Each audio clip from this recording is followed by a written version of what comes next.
പഴയകാല ചായക്കട സ്റ്റൈല് മുട്ട റോസ്റ്റ്. ഇത് നിങ്ങൾ ഇടയ്ക്കൊന്ന് പരീക്ഷിച്ച് നോക്കേണ്ട ഒരു ഐറ്റം തന്നെയാണ് കേട്ടോ.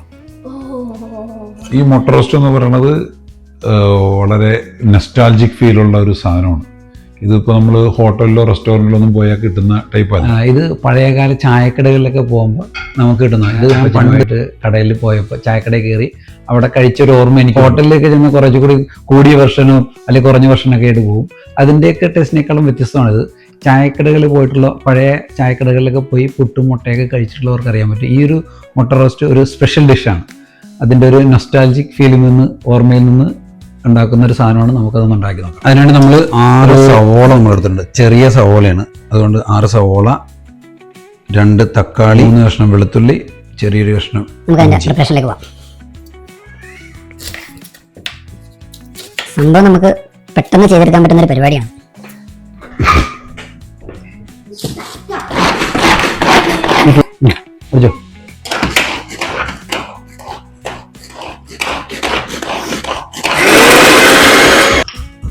സവോള നമ്മൾ പാനകത്തേക്ക് ഇട്ടു, മൊത്തം വഴിച്ചങ്ങോട്ട്. ഇഞ്ചി ഗാർലിക് പേസ്റ്റ് അരച്ച് വെച്ചേക്കണത് അത് ഇടുക. പിന്നെ നമ്മൾ കരിവേപ്പില, 3 പച്ചമുളക് ഞാൻ എടുത്തിട്ടുണ്ട്. എരിവിനനുസരിച്ച് കൂടുതൽ ആഡ് ചെയ്യേണ്ടവർക്ക് ആഡ് ചെയ്യാം. തക്കാളി ആഡ് ചെയ്ത്, കുരുമുളക് പൊടി ഒരു സ്പൂണോളം നമ്മൾ എടുത്താൽ മതിയാവും. കുരുമുളക് പൊടി ഒരു 2 സ്പൂണ് മുളക് പൊടി, അത് ആ എരിവിനനുസരിച്ചൊക്കെ നിങ്ങൾ ആഡ് ചെയ്യുക. ഞാനിത് കാശ്മീരി പൊടിയും കൂടി ആയതുകൊണ്ട് ഞാനിത് 3 ഇടുകയാണ്.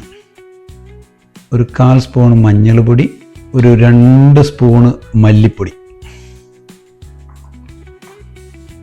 ഓക്കെ. അതിനുശേഷം നമ്മൾ 1 സ്പൂൺ ഗരം മസാല, വെളിച്ചെണ്ണ നമ്മൾ ആഡ് ചെയ്യുക. ഇപ്പോഴാണ് നമ്മൾ ഓയിൽ ആഡ് ചെയ്യുന്ന സമയത്താണ് കേട്ടോ. എല്ലായിടത്തും ഒന്ന് പിടിക്കുന്ന രീതിയിൽ നല്ലോണം മിക്സ് ചെയ്യുക. ആവശ്യത്തിന് ഉപ്പും ചേർത്ത് കുറച്ച് നേരം അടച്ച് വെച്ചങ്ങോട്ട് വേവിക്കാം.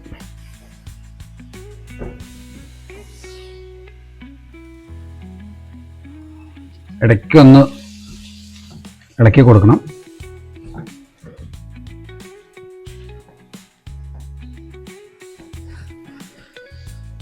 ഈ സമയത്ത് തേങ്ങാപ്പാലിന് നമുക്ക് ഒരു പകുതി തേങ്ങാപ്പാൽ നമുക്ക് ചേർത്ത് കൊടുത്ത് ഒന്നുകൂടി നമ്മൾ ഇളക്കി മൂടി വെച്ച് വേവിക്കണം. ഇനി നമുക്ക് വലിയ മൂടി വെച്ച് മൂടണം. അത്യാവശ്യം എരിവുണ്ട്. ഇതിനകത്തേക്ക് നമുക്കൊരല്പം പഞ്ചസാര ആഡ് ചെയ്യും. എരിവിൻ്റെ കൂട്ടത്തിൽ ഒരല്പം മധുരം. നിങ്ങൾക്ക് ആവശ്യമുണ്ടെങ്കിൽ മാത്രം ഇട്ടാൽ മതി. പക്ഷെ അതൊരു ടേസ്റ്റ് വ്യത്യാസം, നല്ല ഒരു ടേസ്റ്റിൻ്റെ, കാരണം എരിവും മധുരവും കൂടി ചേരുമ്പോൾ കിട്ടുന്നൊരു രുചിയാണല്ലോ, അത് നമുക്ക് കിട്ടും. ഇനി നമുക്ക് നമ്മുടെ മുട്ട ആഡ് ചെയ്ത് കൊടുക്കാം. ഇതൊരു 6 മുട്ടയാണ് ഞാൻ എടുത്തേക്കണത്. അത് ശരിക്കൊന്ന് മസാലയൊക്കെ മുട്ടയിൽ വരുന്ന രീതിയിൽ ഒന്ന് ഇളക്കി കൊടുത്തതിന് ശേഷം നമുക്കതൊന്ന് മൂടി വെച്ച് കുറച്ച് സമയം ഒന്ന് വേവിക്കാം. അതിനുശേഷം നമുക്ക് ബാക്കി തേങ്ങാപ്പാലും കൂടെ നമുക്ക് ചേർത്ത് കൊടുത്ത് നമുക്ക് അങ്ങനെ നമ്മുടെ മുട്ട റോസ്റ്റ് ഓൾമോസ്റ്റ് റെഡി ആയിട്ടുണ്ട്. ഇനി ബാക്കിയുള്ള നമ്മുടെ തേങ്ങാപ്പാലും കൂടി നമ്മൾ ആഡ് ചെയ്തേക്കാണ്. ഒരല്പം നേരം കൂടി ഇതൊന്ന് തിളച്ചതിന് ശേഷം നമുക്കിതങ്ങോട്ട് ഓഫ് ചെയ്യും. അപ്പോൾ അങ്ങനെ നമ്മുടെ ഫൈനൽ ടച്ചപ്പായി ഇതേണ്ട നല്ല അടിപൊളി കളറിൽ റോസ്റ്റായി വന്നിട്ടുണ്ട്. നമുക്ക് ഇതിനകത്ത് തക്കാളിയുടെ ഒരു പകുതി കഷ്ണം ജസ്റ്റ് ഒന്ന് ആഡ് ചെയ്ത് കൊടുക്കുക. കുറച്ച് കരിവേപ്പില. That's all. പരിപാടി കഴിഞ്ഞു. തീ ഓഫ് ചെയ്ത് സംഭവം കഴിഞ്ഞ്. ഇങ്ങനെ നമ്മുടെ ഒരു അടിപൊളി മുട്ട റോസ്റ്റ് റെഡിയായിരിക്കുകയാണ്. ചായക്കട സ്റ്റൈല്. ഓക്കെ, പഴയകാല ചായക്കട സ്റ്റൈല് എഗ് റോസ്റ്റാണ് റെഡിയായിരിക്കുന്നത്. ഫുഡിൻ്റെ കൂടെ മാത്രമല്ല, ഇപ്പോൾ പൊറോട്ടയുടെ കൂടെയോ ചപ്പാത്തിയുടെ കൂടെയോ ഒക്കെ നമുക്ക് കഴിക്കാവുന്നതാണ്.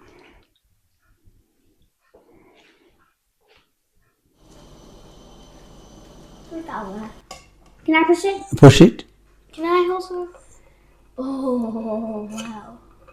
So satisfying. Egg roast വേണോ? Okay. Yeah.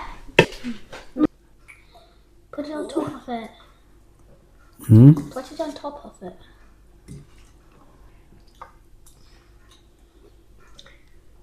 കേട്ടോ ഭയങ്കര എഗ്ഗും തരട്ടെ Yes. Love it. എഗ്ഗും ഇച്ചിരി ഗ്രേവി പുട്ടും Go 11 there. കറക്റ്റായിട്ട് പറയണം കേട്ടോ ആയ നുണയൊന്നും വേണ്ട. And delicious. Spicy And it is delicious. സൂപ്പറാണോ? അപ്പൊ നോക്കട്ടെ. forever. Isn't it so good? വാ സൂപ്പർ. ഇത് സംഭവം അടിപൊളിയാണ്. ഞാൻ പറഞ്ഞല്ലേ ഇത് നമ്മൾ ഹോട്ടലിലൊന്നും പോയാൽ നമുക്ക് കഴിക്കാൻ പറ്റത്തില്ല പോലെ. ഇത് പഴയ ചായക്കടകളിൽ നമ്മുടെ നാട്ടിൻപുറത്തെ ചായക്കടകളിലൊക്കെ കിട്ടുന്നൊരു സ്പെഷ്യൽ പുട്ടും മുട്ട റോസ്റ്റുമാണ്. ഇതുപോലെ കഴിച്ചിട്ടുള്ളവർക്ക് പെട്ടെന്ന് ഇത് കണക്ട് ചെയ്യാൻ പറ്റും. ഓക്കെ, നിങ്ങളും പരീക്ഷിച്ച് നോക്കും.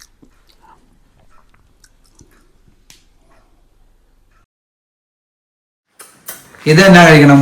എഗ് ഉണ്ടോ ഇതിലേക്ക്? പിന്നെ പുട്ടിൻ്റെ കൂടെ എന്നാ വേണം കൊച്ചിന്? Banana. ബനാന വേണോ? No. പഞ്ചസാര മാത്രം മതിയോ? Yeah. ആ ഓക്കെ, പഞ്ചസാര ഉണ്ട് കേട്ടോ.